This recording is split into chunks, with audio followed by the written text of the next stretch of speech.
그러나 성령이 밝히 말씀하시기를 후일에 어떤 사람들이 믿음에서 떠나 미혹하는 영과 귀신의 가르침을 따르리라 하셨으니 자기 양심이 화인을 맞아서 외식함으로 거짓말하는 자들이라. 혼인을 금하고 어떤 음식물을 먹지 말라고 할 터이나 음식물은 하나님이 지으신 바니 믿는 자들과 진리를 아는 자들이 감사함으로 받을 것이니라. 하나님께서 지으신 모든 것이 선함에 감사함으로 받으면 버릴 것이 없나니 하나님의 말씀과 기도로 거룩하여짐이라. 내가 이것으로 형제를 깨우치면 그리스도 예수의 좋은 일꾼이 되어 믿음의 말씀과 내가 따르는 좋은 교훈으로 양육을 받으리라. 망령되고 허탄한 신화를 버리고 경건에 이르도록 내 자신을 연단하라. 육체의 연단은 약간의 유익이 있으나 경건은 범사에 유익하니 금생과 내생의 약속이 있느니라. 미쁘다 이 말이요, 모든 사람들이 받을만 하도다. 이를 위하여 우리가 수고하고 힘쓰는 것은 우리 소망을 살아계신 하나님께 두미니 곧 모든 사람, 특히 믿는 자들의 구주시라. 오늘 본문 말씀은 디모데전서 4장 1절부터 10절까지 그리스도의 좋은 일꾼이라는 말씀입니다. 제가 대전에 이사 오기 전에 살았던 곳은 지하철역과 시장이 있는 그러한 곳에 살았었습니다. 그래서 시간이 될 때마다 아이들을 데리고 시장 구경을 가곤 했는데 그곳에는 참 다양한 물건들이 많이 있더라고요. 수많은 야채와 과일부터 농수산물, 심지어 닭과 오리와 토끼, 그리고 개까지도 팔더라고요. 이렇게 다양한 종류의 물건들을 보면서 참 신기한 시장 구경을 했던 것 같습니다. 그런데 그곳에 살면서 인상 깊게 봤던 것은 따로 있었습니다. 시장에는 물품만 파는 것이 아니라 인력에도 시장이 있더라고요. 인력 시장 앞에, 사무실 앞에 많은 사람이 모여 있는 것을 볼 때마다 참 기이하게 바라보곤 했었습니다. 나이가 지긋하게 드신 분부터 젊은 청년에 이르기까지 일거리를 받기 위해서 줄 서서 모여 있는 것을 보고, 또 저녁이 되어서 일을 마치고 각자 해산하는 모습을 볼 때마다 참 신기하게 바라보곤 했었습니다. 그것을 보면서 나는 하나님 앞에 어떻게 부름받은 품꾼이고 일꾼인가, 나는 일찍 부름받은 젊은 일꾼이 아닌가, 이런 생각을 계속해서 하게 되었던 적이 있었습니다. 그런데 이처럼 오늘 바울은 디모데에게 그리스도의 좋은 일꾼은 누구인가, 그리고 그런 일꾼 되지 못하는 거짓 교사들의 특징은 무엇인지를 계속해서 말씀하고 있습니다. 1절에 보니 그러나 성령이 밝히 말씀하시기를 후일에 어떤 사람들이 믿음에서 떠나 미혹하는 영과 귀신의 가르침을 따르리라 하셨으니, 에베소 교회 안에는 좋은 일꾼만 있는 것이 아니었다고 합니다. 바울은 에베소 교회 안에도 계속해서 그 당시에 유행한 거짓 교사들과 영지주의자들에 대해서 경고하고 있다는 사실이죠.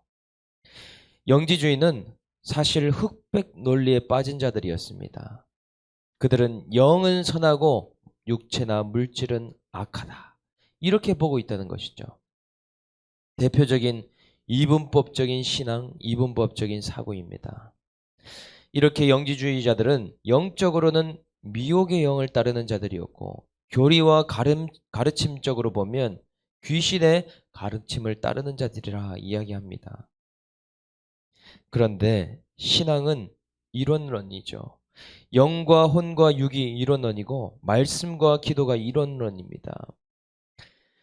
그럼에도 우리에게도 이분법적인 신앙이 있습니다. 교회에서는 경건해 보이고 열심히 기도하는 것 같지만 직장과 가정과 학교에서 세상의 영으로 충만합니다. 주일에는 거룩하게 예배드리지만 평일에는 하나님의 주권은 어디 간지 모르고 욕심과 내 마음대로 산다는 것이죠. 이런 것이 이분법적인 신앙, 영지주의적인 모습이 될 수 있다는 것입니다. 이런 영지주의자들의 특징을 뭐라고 설명하고 있습니까? 2절에 자기 양심이 화인 맞아서 외식함으로 거짓말하는 자들이라. 어제 집사의 직분에 있었던 깨끗한 양심이 아니라 이들은 죽은 양심을 갖고 있다고 말합니다. 양심의 화인을, 이 불화살을 맞아서 제 기능을 못한다는 것이죠. 그래서 이 사람들의 특징은 거짓과 외식이라고 말씀한다는 것입니다. 같은 말입니다. 거짓이 가득하기 때문에 외식을 할 수밖에 없는 것이고, 외식을 하고 있기 때문에 거짓말을 계속적으로 할 수밖에 없다는 것입니다. 믿음이 없어도 있는 척 할 수밖에 없고, 주님을 몰라도 아는 척 할 수밖에 없으며, 하나님 나라를 소유하지도 못했는데 가진 척 할 수밖에 없다는 것입니다. 이렇게 영지주의자들, 외식주의자들은 척을 하게 될 수밖에 없다고 말씀한다는 것이죠. 가만히 보면 누구와 비슷하지 않겠습니까? 바로 광명한 천사. 겉은 그럴듯하나 그 속은 악이라는 것이죠. 사탄 마귀의 가르침을 따르기 때문에 외식을 할 수밖에 없고 겉과 속이 다른 이분법적인 신앙을 할 수밖에 없는 게 이들의 모습이라는 것입니다. 그렇기 때문에 예수님께서도 외식을 누룩으로 비유하면서 저들의 가르침을 주의하라 계속해서 말씀하셨다는 것입니다. 오늘 우리들의 외식을 우리는 봐야 될 줄 믿습니다. 이들은 어떤 삶의 모습과 패턴을 갖고 있었습니까? 3절에 혼인을 금하고 어떤 음식물은 먹지 말라고 할 터이나 음식물은 하나님이 지으신 바니 믿는 자들과 진리를 아는 자들이 감사함으로 받을 것이라. 이렇게 말씀한다는 거죠. 이들의 다른 점은 결혼에 대한 생각이 다르고 음식에 대한 가치관이 다르다는 것이죠. 하나님이 정하신 결혼을 금하고 음식물도 어떤 것은 먹어도 좋고 어떤 것은 먹으면 안 된다라고 이야기한다는 것입니다. 하나님께서 인간에게 주신 것은 그 어느 것 하나도 악하고 나쁜 것이 없으십니다. 그런데 그것을 인간 스스로, 그들 스스로 판단해서 가린다는 것이죠. 하나님께서는 어떤 분이십니까? 독생자도 내어주신 분. 그분이 하물며 안 좋은 것을 줄 것이 무엇이 있으며 하나님께서는 성령을 우리에게 부어주시는데 뱀과 돌 같은 것을 주실 이유가 무엇이 있겠습니까? 모든 것을 감사함으로 받을 때 선하지 않은 것이 없다는 것이죠.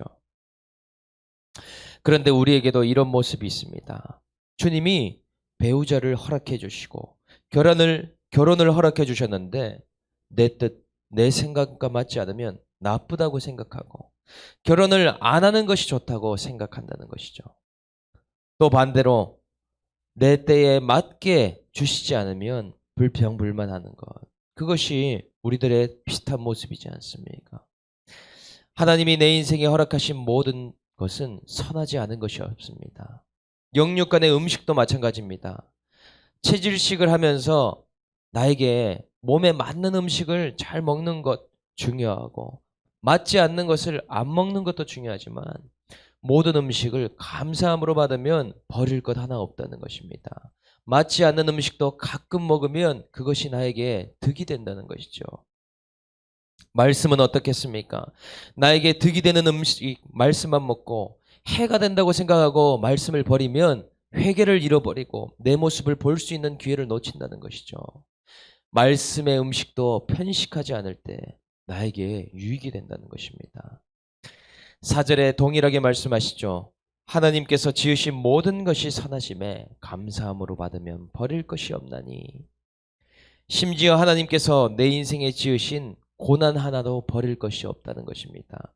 내 인생에서 지워버리고 싶고 없애버리고 싶은 사건도 하나님이 왜 지으셨는지를 알게 되면 버릴 것 하나 없다는 것이죠. 이것이 큐티를 하는 이유이고 큐티를 하는 목적입니다. 도리어 하나님의 뜻을 알게 되고 선하신 계획을 알게 되면 그 좋지 못한 고난과 환난을 통해서도 사람을 살리기도 하고 약재료 되어서 남에게 나눠줄 것 있는 인생 되게 하신다는 것입니다. 다른 이들도 선하신 하나님을 깨닫게 된다는 것이죠. 5절 하나님의 말씀과 기도로 거룩하여짐이라. 삶의 목적을 거룩으로 둔 자들에게 나타나는 패턴 두 가지가 있는데 바로 말씀 생활과 기도 생활입니다. 영의 양식의 말씀을 먹고 말씀에 설득을 받으면서 생활하고 또 기도로 하나님의 주권을 인정하고 성령의 인도함을 받게 된다는 것이죠. 말씀과 기도는 하나님께서 우리에게 말씀하시는 두 가지 포인트입니다. 말씀 큐티의 나침판을 가지고 기도의 GPS로 연결받아서 그 좁고 좁은 거룩의 길, 구원의 길을 끝까지 걸어갈 수 있다는 것이죠. 6절 네가 이것으로 형제를 깨우치면 그리스도 예수의 좋은 일꾼이 되어 믿음의 말씀과 네가 따르는 좋은 교훈으로 양육을 받으리라. 바울은 디모데에게 이렇게 말씀으로 제대로 가르치고 그들을 깨우치게 되면 그런 자들은 그리스도의 좋은 일꾼이 될 수 있다고 말씀합니다. 이런 관점에서 말씀의 묵상, 말씀으로 양육받는 일이 얼마나 중요한지 모릅니다. 사람은 그냥 세워지는 것이 아니라 말씀의 가치관 위에 세워진다는 것이죠. 사람의 힘과 설득으로 그리스도의 일꾼을 결코 만들 수 없습니다. 그냥 열심히 있다고 해서 달란트가 있다고 해서 그리스도 일꾼 될 수 없습니다. 그래도 성품이 좋고 한결같아서 봉사와 섬김은 할 수 있겠지만 그런 자들은 오늘 말씀에 양육을 받지 않을 가능성이 많다고 말씀한다는 것이죠. 말씀으로 내가 그리스도의 좋은 일꾼이 될 수 없었던 자임을 보고 깨닫는 자, 그런 자들은 겸손함으로 계속해서 말씀을 받아들이고 그리스도 안에서 양육을 받게 된다는 것이죠. 그런 자들이 장성한 그리스도의 일꾼이 된다는 것입니다.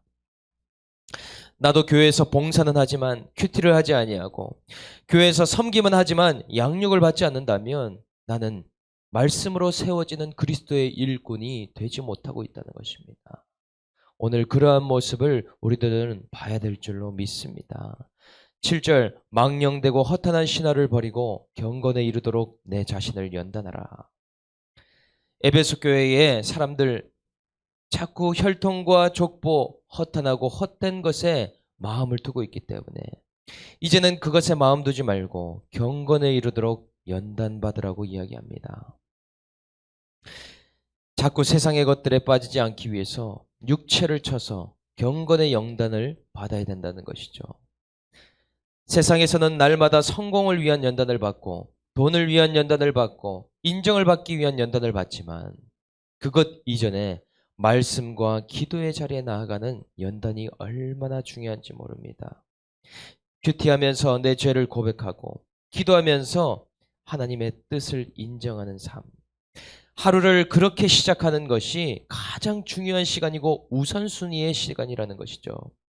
내 삶에 아직도 경건에 이르는 시간과 우선순위가 없다면 내 신앙은 제대로 된 것인가 생각해 봐야 된다는 것이죠.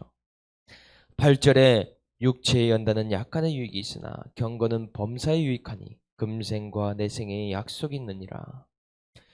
육체로 하는 연단도 조금의 유익이 있지만 이 경건은 비교할 수 없는 유익이 있다는 것이죠. 육체의 소욕을 따라서 살지 않는 자는 금생과 내생에 약속이 있다 말씀합니다. 육체를 따라 살면 아무런 약속이 주어지지 않지만 육체를 쳐서 성령과 말씀의 인도를 따를 때 우리는 하나님 나라를 소유한 자, 이 땅에 소망을 두지 않고 하나님 나라에 소망을 둔 자처럼 살아야 된다는 것입니다. 날마다 말씀의 묵상과 주님 앞에 회개의 기도를 드리며 거룩해지는 비결을 이 땅에서 배워가야 된다는 것이죠. 그렇기 때문에 운동도 열심히 하고 잠도 잘 자고 육적인 유익의 연단도 하지만 그보다 경건을 범사에 날마다 나의 삶의 유익으로 두면서 생활해야 한다는 것이죠.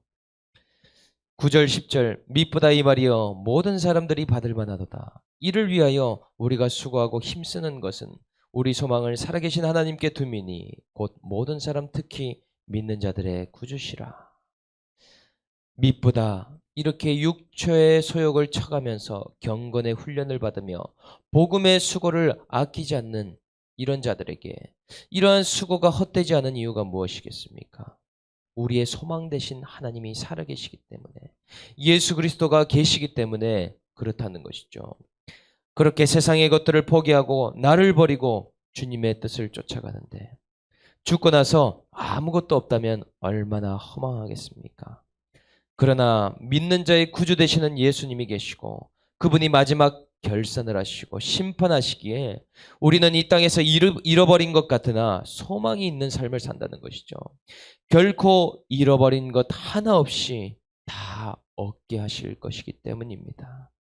오늘도 경건의 연단을 받아 나의 육의 것은 잃어버리는 것 같지만 말씀의 가치관으로 이분법적인 신앙생활을 벗어버리고 그리스도 안에서 좋은 일꾼으로 세워지는 저와 여러분들 될 수 있기를 주님의 이름으로 축복합니다. 적용 질문 드립니다. 나는 예수 그리스도의 좋은 일꾼입니까? 아니면 불순종하고 주인 뜻을 따르지 않는 나쁜 일꾼입니까? 나는 교회와 가정, 주일과 평일 이렇게 이분법적인 신앙생활을 합니까? 아니면 모든 것이 이론론적인 신앙입니까? 나의 하루의 우선순위는 경건의 연단에 있습니까? 성공과 행복의 연단에 있습니까? 교회 안에서 나는 한 가지 봉사만 하고 있습니까? 아니면 섬기면서 계속 말씀의 양육을 받고 있습니까? 함께 기도하겠습니다.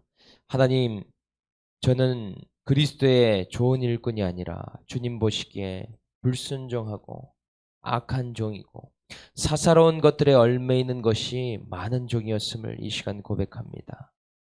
또한 평소의 모습과 주일에 예배하는 모습, 가정에서의 모습과 교회의 모습이 다른 외식이 있었음을 이 시간 고백합니다. 이런 이분법적인 신앙을 질병을 통해서 깨뜨리시고 이론론되게 모든 것을 선하게 주시는 주님, 이제는 범사의 경건의 훈련을 받아 하나님 이 경건의 연단을 잘 받는 저와 모든 성도님들 될 수 있도록 주님 붙들어 주시옵소서. 삶의 방향이 이제는 행복이나 세상 성공이나 야망에 있는 것이 아니라 경건을 통해 주님을 더욱더 사랑하고 주님의 뜻을 쫓는 인생을 살아갈 것을 고백하오니 말씀과 성령으로 저희 모두를 붙들어 주시고 인도하여 주시옵소서. 하나님 아버지, 지금 저희에게 주신 모든 것이 선함을 고백하기 원합니다. 지금의 가정도, 지금의 남편도, 지금의 자녀들도, 지금의 코로나까지도 회개하기 가장 좋은 환경이며 경건의 연단을 받기 가장 좋은 환경임을 깨닫게 해주시고 제 생각과 제 기분과 저희의 뜻에 따라서 하나님의 선하심을 악하다고 고백하지 않도록 주님 우리의 마음을 붙들어 주시옵소서. 그리스도의 좋은 일꾼으로 저희 모두가 거듭나게 해주시고 이것을 위해 말씀으로 오늘 하루도 양육받으며 말씀을 묵상하는 하루가 될 수 있도록 역사하여 주시옵소서. 감사를 드리며 우리를 구원하신 예수님의 이름으로 기도드립니다. 아멘.